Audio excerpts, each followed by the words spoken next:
¿qué tal? Bienvenidos, estimados estudiantes. Vamos a retomar entonces el análisis de las perspectivas o los modelos llamados teorías factoriales. Dentro de estas teorías factoriales, una de las más conocidas es el modelo llamado 16 PF, Personal Factors, de Raymond Cattell, que ahora vamos a ver la introducción. También tenemos el modelo de Hans Eysenck, de las tres dimensiones, y finalmente el de Gordon Allport, que también analiza tres perspectivas o tres dimensiones desde el punto de vista de los rasgos. Finalmente vamos a mencionar solamente, no desarrollarlo, un cuarto modelo que es el que actualmente está vigente desde el punto de vista de lo que podríamos llamar un paradigma científico, que es el modelo de las 5 grandes dimensiones de la personalidad. También es un modelo derivado de aquellos tres que mencionamos, pero dada su perspectiva, allá por los años 70 lo desarrollaron dos investigadores, Costa y McRae. Dada la perspectiva, es muy funcional porque analiza 5 dimensiones. Cada dimensión tiene una bipolaridad, por así decirlo, tiene dos extremos, y ahí es una perspectiva de continuidad de los factores. Este modelo de las 5 dimensiones, que vamos a resumir rápidamente, es el que actualmente nosotros como cátedra más nos resulta funcional a la hora de describir un perfil de personalidad, porque, insisto, tiene la posibilidad inclusive de trabajar desde el punto de vista de las perspectivas gráficas, de un diseño gráfico donde podemos hacer una curva identificatoria de un estilo y un determinado comportamiento. Bueno, dicho esto, decimos que había dos perspectivas históricamente que aparecían como perspectivas encontradas, que era la perspectiva ideográfica y la perspectiva nomotética. ¿Qué quiere decir esto? La perspectiva ideográfica tiene un cierto enfoque crítico hacia la perspectiva nomotética y en general hacia la teoría general factorial de los rasgos, porque dice que la posibilidad de pronosticar el comportamiento de una persona y la posibilidad de diagnosticar y entender cómo funcionan esos rasgos está centrado en la historia personal, es decir, de alguna manera se centra más en el caso. La cantidad de información que podemos obtener de la historia de esa persona, de los antecedentes y estudiando su comportamiento actual, nos daría la información para el conocimiento de la personalidad. Es decir, que el conocimiento más verdadero, más legítimo, más genuino de esa personalidad la obtendríamos a partir de una historia de caso, por así decirlo. Esta es la perspectiva ideográfica. Es una perspectiva que se centra más en toda la riqueza que produce el conocimiento y el estudio de una determinada persona en relación a otra persona diferente. Ahora bien, el enfoque nomotético enfatiza, sin descartar esto, enfatiza la posibilidad de concebir leyes generales. Es decir, la norma general, lo nomotético, apunta a que si yo puedo conocer un determinado perfil de rasgo, un determinado rasgo, eso puedo aplicarlo a otras personas. Es decir, que no existirían en ese caso rasgos únicos propios de esa persona, sino que todas las personas, no importa su estilo de personalidad, tienen rasgos comunes y esos rasgos comunes pueden ser estudiados. Entonces, la posibilidad de formular leyes generales sobre los rasgos me va a permitir a mí, a partir de eso, pronosticar, una vez que tenga conocimiento de qué rasgos tiene esa persona, pronosticar el comportamiento futuro. Supongamos que yo digo que esa persona es envidiosa, porque tomo el concepto envidioso como un concepto general, digo que esa persona se va a comportar de determinada manera ante determinadas situaciones. Y eso es válido para Juan, para Pedro, para Ana, para María. Esta es la perspectiva nomotética. La ideográfica es, lo que yo conozca de la actitud envidiosa de Ana no puede ser completamente válida para la actitud envidiosa de Pedro. ¿Por qué? Porque hay componentes personales e históricos que podrían hacer que ese pronóstico no funcione justamente por esa individualidad. Bueno, estas serían entonces las dos perspectivas. Estas dos perspectivas son extremas y en realidad hay un tercer enfoque que es la posibilidad de la complementariedad. Y es el enfoque que se ha denominado idiotético, es decir, un enfoque que aúna una perspectiva. La perspectiva ideográfica en la historia personal es enriquecida por las leyes generales, y las leyes generales funcionan en relación también al caso concreto. Es decir, la individualidad no se contrapone con la generalidad. Entonces tenemos justamente la particularidad, la singularidad y la generalidad. Estas tres dimensiones, por así decirlo, lo particular de esa historia, y al mismo tiempo esa historia en relación al momento, es decir, lo singular del momento, no se contrapone en absoluto de la posibilidad de que todo eso entre en leyes generales, con justamente la singularidad y la particularidad de esa persona. Muy bien.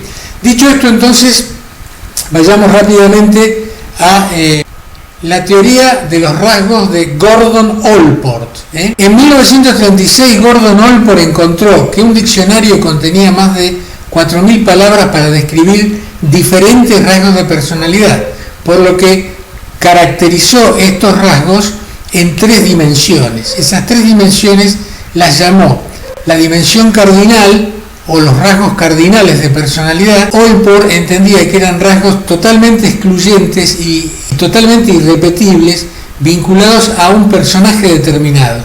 Es decir, que era imposible encontrar esas características en otro personaje similar. Por ejemplo, él mencionaba personajes absolutamente pintorescos de la literatura, por ejemplo, de los mitos y la historia. Maquiavelo, Narciso, Don Juan, etc.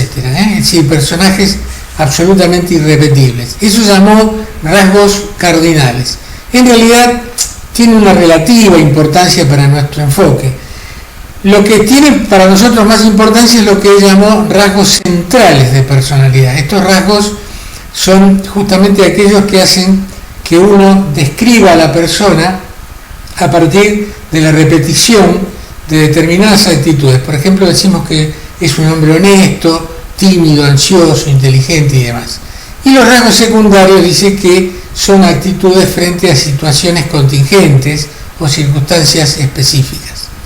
Bien, esto en cuanto a el modelo general, es una super síntesis del modelo general de Gordon Allport. En cuanto a Hans Eysenck, tomó 3 dimensiones complementarias, y donde hay 2 elementos que se contraponen. En principio, uno es una dimensión que tiene que ver con la actitud hacia afuera o hacia adentro, que llamó actitud introversiva o actitud extroversiva. Esto también ha sido tomado por la teoría de los 5 rasgos. La actitud extroversiva es una persona que avanza hacia las personas, hacia las cosas, y lo complementario y opuesto sería lo introversivo. En este caso, Eysenck lo toma básicamente como unidades más bien cerradas, o se es extrovertido o se es introvertido. Después vamos a ver que en el caso de la teoría de los 5 grandes, esta dimensión es una dimensión continua, es decir, es una dimensión de grados. más introvertido, menos extrovertido, más extrovertido, menos introvertido. Eso lo vamos a ver bien más adelante en otra clase. La segunda dimensión de Eysenck es una dimensión que aborda el tema emocional, es decir, lo que llamo neuroticismo versus estabilidad emocional. El neuroticismo sería justamente la inestabilidad emocional y en el otro extremo está la estabilidad emocional. Y por último el psicoticismo, que serían situaciones ya patológicas, estamos hablando de personalidades antisociales, hostiles, sin empatía con el otro, personalidades psicopáticas, manipuladoras y demás. Eso es el análisis de lo que él llamó el psicoticismo. Entonces, para Eysenck tenemos por un lado introversión-extroversión, neuroticismo, estabilidad emocional, y por otro lado psicotismo o psicoticismo versus no psicoticismo.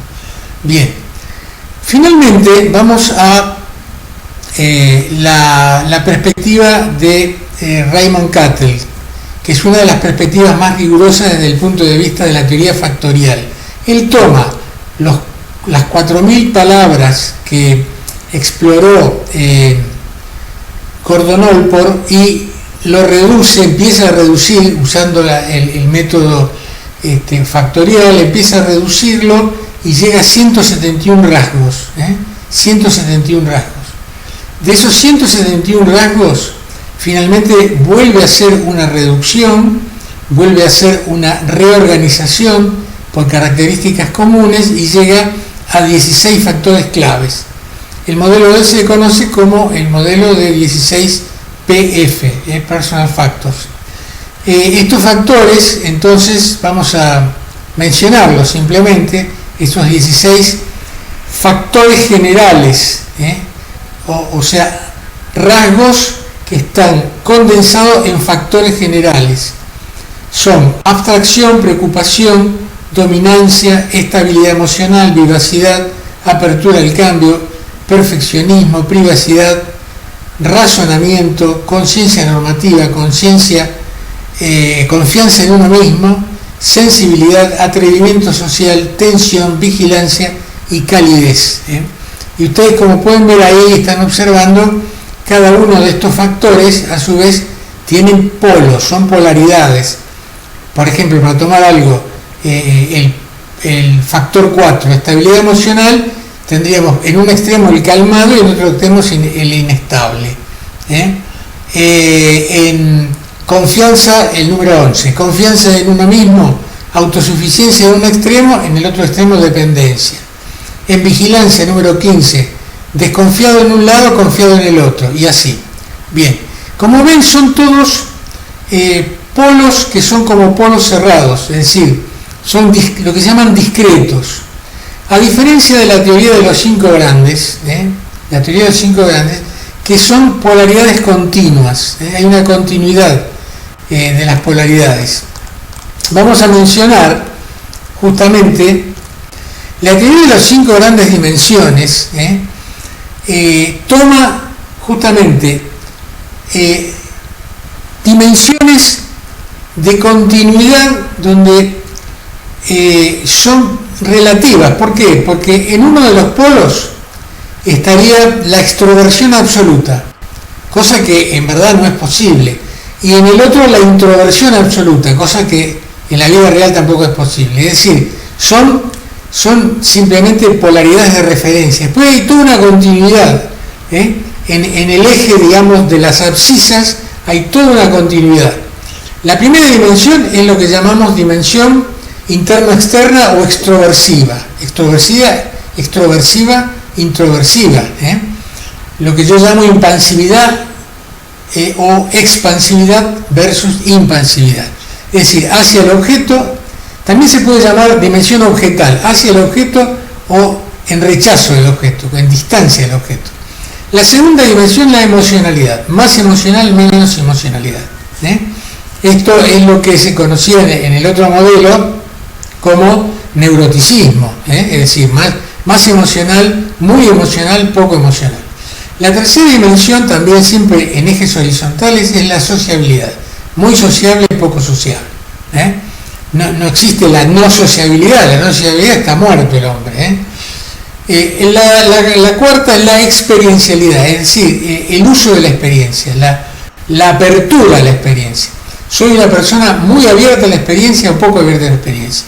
Hay personas que en muy poco tiempo de trabajo tienen una capacidad de captar las cosas de una manera muy rápida y enriquecerlo. Otros son una persona que no les sirve la experiencia, cometen siempre los mismos errores. Y finalmente la responsabilidad, es decir, personas muy responsables en cuanto a su entorno y a sí mismos, o personas muy poco responsables. Entonces, estas son las 5 dimensiones de los 5 grandes: extroversión, emocionalidad, sociabilidad, experiencialidad y responsabilidad. Nosotros vamos a profundizar mucho este modelo porque es el modelo central que usa la cátedra y que además es el paradigma actual dentro de las teorías de la personalidad, de las escuelas de la personalidad, es el paradigma actual. Los restantes, la escuela de Allport, la de Cattell, la de Eysenck y demás, son históricas, aportan cosas, pero ya no tienen, digamos, la presencia que han tenido históricamente. Muy bien. Dicho esto, entonces, para ir terminando esta segunda parte de la clase de hoy, vamos a ver otro video también relacionado con esto que estoy comentando, con estas teorías, más bien ilustrativo, y bueno, finalmente en el próximo encuentro vamos allá a profundizar la teoría de los 5 grandes dimensiones de la personalidad. Veamos el video.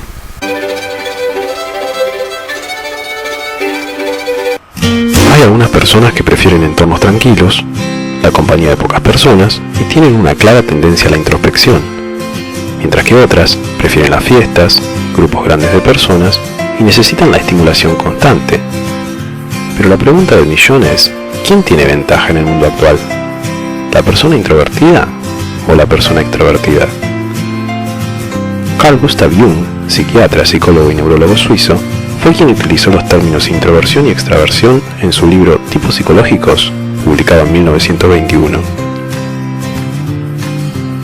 En líneas generales, podemos decir que una persona introvertida no es una persona tímida, tampoco es una persona antisocial, ya que muchos introvertidos son excelentes oradores, artistas, profesores, líderes, incluso youtubers. El introvertido tiene una clara tendencia hacia la introspección. En resonancias magnéticas se ha podido observar que la corteza prefrontal del encéfalo en personas introvertidas suele ser más densa, por lo que se presume que las personas introvertidas tienen una tendencia a ser más analíticas, pensar cosas en profundidad y articular sus pensamientos antes de actuar. Aunque en contraste, las personas introvertidas suelen sentirse irritadas al estar en lugares donde hay muchos ruidos molestos, volúmenes muy altos, mucho alboroto, o cuando están en situaciones en donde hay muchas personas que no conocen o con quienes no tienen ningún tipo de vínculo. Los introvertidos se interesan principalmente por sus pensamientos y sus sentimientos, por su mundo interior. Tienden a ser profundamente introspectivos. La extraversión, por el contrario, es una actitud típica que se caracteriza por la concentración del interés en un objeto externo. Los extravertidos se interesan por el mundo exterior de la gente y de las cosas. Tratan de ser más sociables y de estar más al tanto de lo que pasa en su entorno. Los extravertidos son estereotípicamente caracterizados por ser dados, sociables, activos, agresivos y por su naturaleza de tomar decisiones impulsivas, pero no confundir, porque como dije antes, la verdad es que hay muchos extrovertidos que son tímidos y son antisociales, de la misma manera que hay introvertidos muy sociables y asertivos. También está bueno aclarar que nadie es completamente introvertido o extravertido. Todos tenemos introversión y extraversión en diferentes medidas. Sin embargo, cada individuo prevalece en una de ellas en mayor profundidad. Según diversos estudios, se estima que el 74% de la población mundial es de naturaleza extravertida. Y quizás, eso sea la razón por la cual existe una cierta retórica extravertida en nuestra sociedad. ¿Pero qué significa eso? Y la verdad que no está muy bueno. Porque, por ejemplo, esta retórica extravertida, aplicada comúnmente en instituciones académicas, grupos de trabajo y establecimientos deportivos, entre otros, dice que los individuos funcionan mejor integrándose a grandes grupos y se fomenta la exposición de los individuos sin tener en cuenta si su naturaleza es extrovertida o introvertida. En diversos ámbitos, Se premia y se toma en cuenta la fluidez social por sobre la idoneidad acerca de la tarea en cuestión. Es por eso que muchas personas introvertidas, altamente capacitadas, pueden sentirse en desventaja a la hora de exponer sus inquietudes y sugerencias ante un gran número de personas en diversos grupos sociales o de trabajo.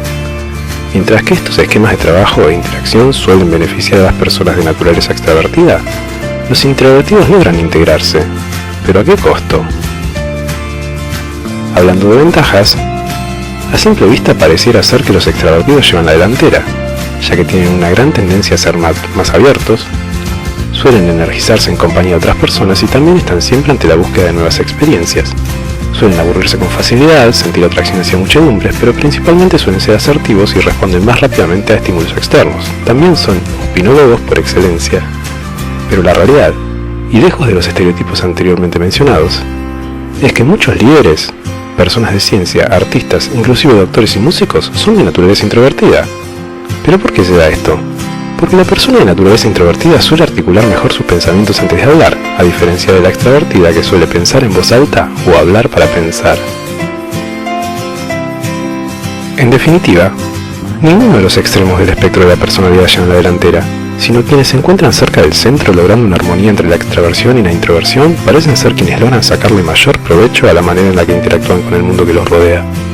Muchos psicólogos utilizan el término ambiversión para definir a las personas más balanceadas entre introversión y extraversión.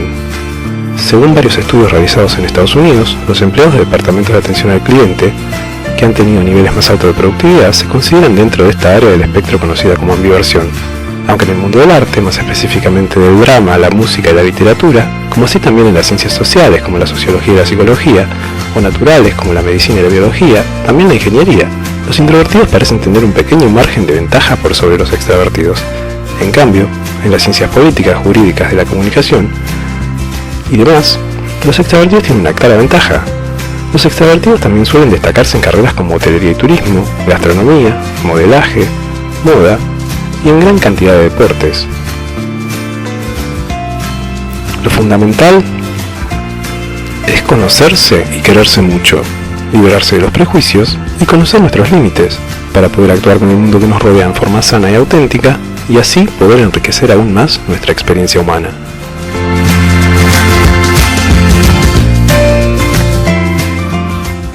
Bien, muchas gracias.